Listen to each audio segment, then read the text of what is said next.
তো সকাল সকাল আজকে ভিডিওটা দেখো কি করেছি, রান্না বান্না দিয়ে শুরু করে দিয়েছি।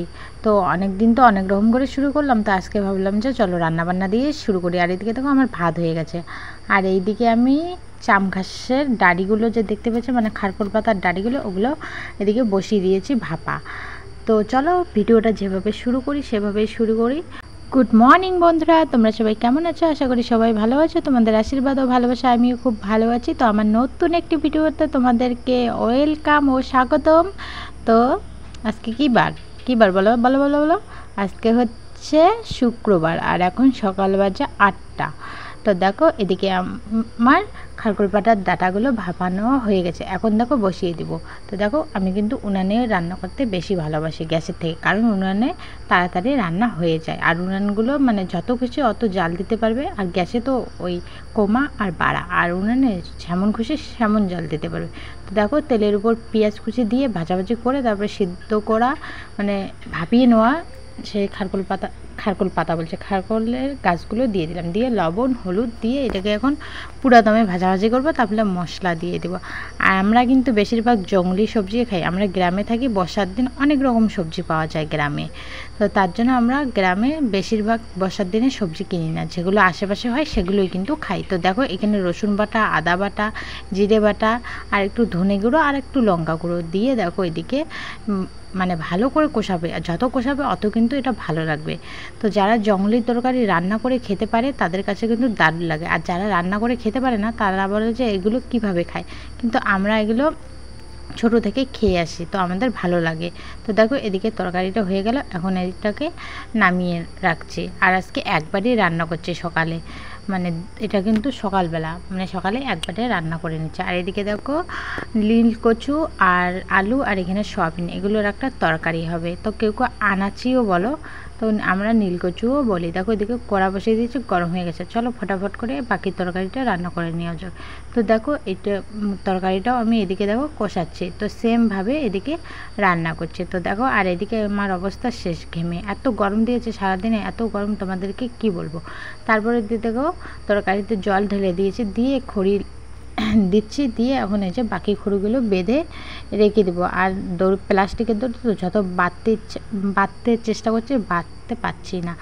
আর তারপরে এদিকে আমার মেয়ে আম খাচ্ছিলো, আমের যে আটিটা আমাকে এনে দিচ্ছে যে মা খাও। তো আমি একটু খেয়ে দেখি টক, আমার যেহেতু টক খাওয়া বারণ, তার জন্য আর খেলাম না, ওদিকে বাসনের মধ্যে রেখে দিলাম। দেখো কতগুলো বাসন বের হয়েছে, এগুলো আবার মাজতে হবে।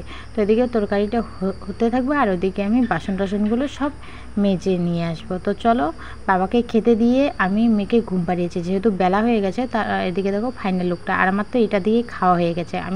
তোমরা তো জানোই যে আমি সয়াবিনের তরকারি খাই না, শুধু সয়াবিনগুলো খাইনি, আনাচি আর আলুগুলো খেয়েছি, সয়াবিনগুলো খাইনি। আমাকে সয়াবিন খেতে একদমই ভালো লাগে না। আর এদিকে দেখো আমার ভাত বেড়ে নিয়েছে, তো দেখো আমার বাটির মধ্যে একটাও কিন্তু সয়াবিন নেই, দেখতেই পাচ্ছ। তো চলো মা যেহেতু খাবে না, আমি এদিকে খেয়ে নিই।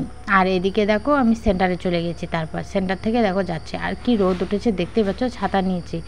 আর যেহেতু বড় মেয়েকে নিয়ে গেছি, তো 15 দিনের মতো বড় মেয়েকে সেন্টারে নিয়ে যেতে হবে, না হলে রোদের মধ্যে ওকে নিয়ে যেতাম না, তার জন্য একটা ছাতা নিয়ে নিয়েছি। দোকানে গিয়েছিলাম, দেখো কী কী নিয়েছিলাম। মেয়ের জন্য একটা বেলুন কুরকুরি, একটা ললিপপ, এটা ছোটো মেয়ে খাবে। আর এখানে এই যে জুস দুইটা নিয়ে আসা হয়েছে, একটা ছোটো মেয়ের হাতে। আর সেন্টারে দুটো ডিমা, এই যে জেলি, আর এগুলো হচ্ছে জেলি চকলেট। আর এখানে আছে কি প্যাম্পাস আর ম্যাগি। আর এই যে ছোটো মেয়ে ঘুম থেকে উঠলো, ও একটা নিয়েছে। আর এই যে দেখো ওকে, ও সবগুলো নিয়ে চলে যাচ্ছে, দেখতে পারলে। আর ওকে শুধু ওই যে এই দুটো দিয়ে চলে গেল। নাও বাবাই নাও। হ্যালো বন্ধুরা, তো সকাল থেকে তোমাদের সামনে আসতে পারিনি, কারণ আজকে একটু ব্যস্তর মধ্যে দিয়ে আমাদের সকালটা চলে গেল। কারণ আজকে উঠতে উঠতে 7টা বেজে গেছে। তো সকালে উঠে দেখি মা সমস্ত কাজ করে নিয়েছিল, আমি উঠে চান করে ঠাকুর দিয়ে রান্না করলাম। আর একবারই রান্না করলাম, কারণ আজকে মা খাবেন না, উনি একাদশীর উপোস আছে। তো মাসের 2টো করে একাদশী করে, তো সেই একাদশী একটা তো দিল সেদিন বললাম, আর একটা আজকে পড়েছে। তো এখন বসে আছে। আর কি রোদ দিয়েছে কি বলবো, সেন্টারে তো গেলাম ওইভাবেই। তো আরে বাবা, ছোট বাবা এদিকে এসো, আসো আসো আসো আসো আসো আসো আসো। আর দেখো আমরা বসে আছি, এই যে পাংখা চালু করে দিয়েছি। আর ওই দেখো আমার ছোট মেয়ে কোথায় গেছে, আসো। চলো এখন ওদেরকে চান করিয়ে দিব, চান করিয়ে দিয়ে খাওয়াবো। খিচুড়ি দিয়েছে সেন্টার থেকে, খিচুড়ি খাওয়াবো।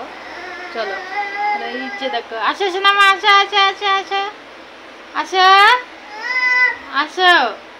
আর ওকে না গেঞ্জি খুলে দিয়েছে, খালি গায়ে রেখেছি, কারণ প্রচণ্ড গরম ও প্রচণ্ড ঘামছে, তার জন্য। চলো পরে এসছি। তো মা যেহেতু উপাস আছে, এদিকে দেখো সাবু নিয়ে আসা হয়েছে। তো দেখো সাবুগুলো এখানে ভিজিয়ে রাখবো।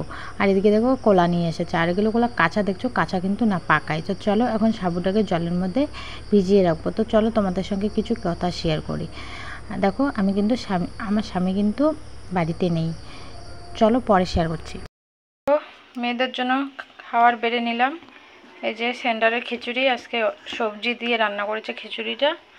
আর এই যে ডিম সিদ্ধ দুটো, মেয়ে দুটোই ডিম খাবে, কুসুমগুলো খাবে না। তো ছোট মেয়েও খাওয়া শিখে গেছে। এই যে এরা চান করে, এই যে আর এই যে বড়, আসো বারান্দায় আসো খাওয়াবো। এই যে ছোট, এই যে বড়, চান করে দিয়েছি। চলো এখন খাওয়াবো। আর এইখানের অবস্থা ভালো না। যেটা বলছিলাম, আমার স্বামী কিন্তু নেই, আমি কিন্তু আমার শ্বশুর শাশুড়িকে নিয়ে সংসার করছি, 2 মেয়েকে নিয়ে। এদিকে শ্বশুর শাশুড়িকে দেখছি, এবার এদিকে আবার 2 মেয়েকে দেখছি। হয়তো আমি কাজ করে ওদের খাওয়াচ্ছি না, কিন্তু ওদেরকে দেখছি। ওদের যেহেতু বয়স হয়ে গেছে একটু, তার জন্য কিন্তু ওদের পাশেও আমাকে দাঁড়াতে হবে। শুধু স্বামীকে নিয়ে সংসার করলে কিন্তু হবে না, শ্বশুর শাশুড়িকে নিয়েও সংসার করতে হবে। কি বলতো, যার হাত ধরে এসেছি তাকে ছাড়াই কিন্তু তার বাড়িতে দেখো আমি পড়ে আছি, 2 বাচ্চাকে নিয়ে, তার মা বাবাকে নিয়ে। আমার মা বাবা যেমন, তারও মা বাবা তেমন। তো এই কথাগুলো বলছি, একটা কারণ আছে। তো সব কিছু তো সোশ্যাল মিডিয়াতে বলা যায় না, কিছু কিছু কথা কিন্তু মনের মধ্যে রেখে দেওয়া যায়। তো একটু একটু বলি, মনটা আমার হালকা হয়। তো কী করবো, কারোর জন্য করো বা না করো, বাবা মা যেহেতু জন্ম দিয়েছে, তাদের কর্মটা তো করে দিতেই হবে। ওরা যেমন আমাকে ছোট থেকে আমাদের মানুষ করেছে, আমাদেরও কিন্তু ওদের বৃদ্ধকালে দেখতে হবে। এটাই বলছিলাম, যে স্বামীকে ছাড়াই আমি স্বামীর বাড়িতে পড়ে আছি।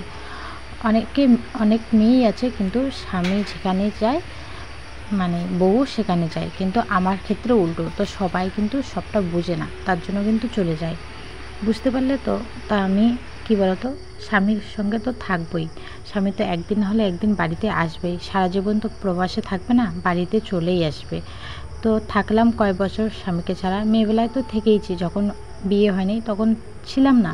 তো সেটাই ভাবো যে এখন আমার মা বাবা এগুলোকেই দেখছি, ছোটোতে বড় হয়ে, যখন আমার একটু জ্ঞান হয়েছে, সেভাবে মা বাবাকে দেখেছি, সেভাবে শ্বশুর শাশুড়িকেও দেখছি। তো চলো আজকের ভিডিওটা এখানে শেষ করছি, দেখা হচ্ছে নেক্সট